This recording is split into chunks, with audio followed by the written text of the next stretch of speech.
the small boat migrant who smuggled himself into Britain and claimed to be 17, but he was really an ex-ISIS fighter aged 42.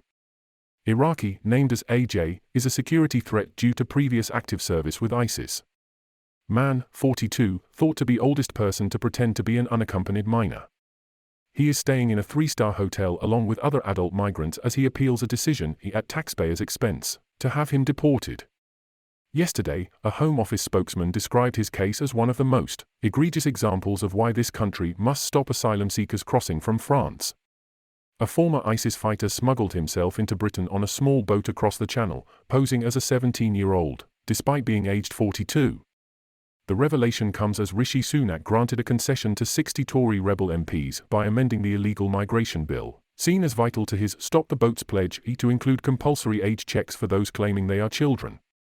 The Moes can reveal that AJ arrived in late 2021, crossing the Channel in a small boat and using fake ID he bought online. Despite his thick beard, receding hair and numerous tattoos on his arms and neck, he applied for asylum as an unaccompanied asylum-seeking child and was put in local authority care in London. But after suspicious officials checked his fingerprints against a Europe-wide database of asylum seekers, his true identity was exposed and he was apprehended.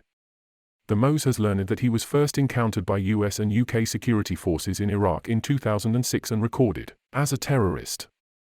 He is now on conditional bail and is fighting his deportation in a legal aid-funded case, claiming he is suffering from depression which can only be treated by the NHS, and that deporting him to Iraq would breach his human rights.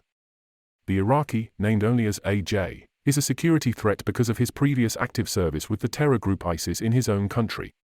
Last night, a security source told the Moes, "This is one of the most extraordinary cases we've ever encountered.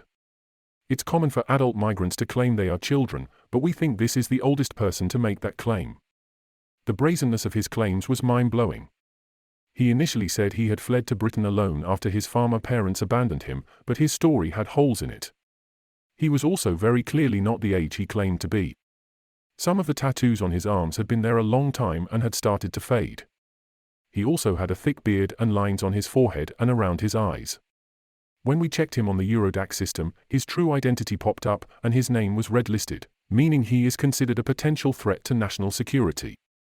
He is known to have been part of ISIS in Iraq and took part in terrorism campaigns. We are now trying our hardest to get him out of the country. A Home Office source said, "This is another egregious example of why we must stop the boats. We need to secure our borders, crack down on this problem and detain and swiftly remove those who come here illegally."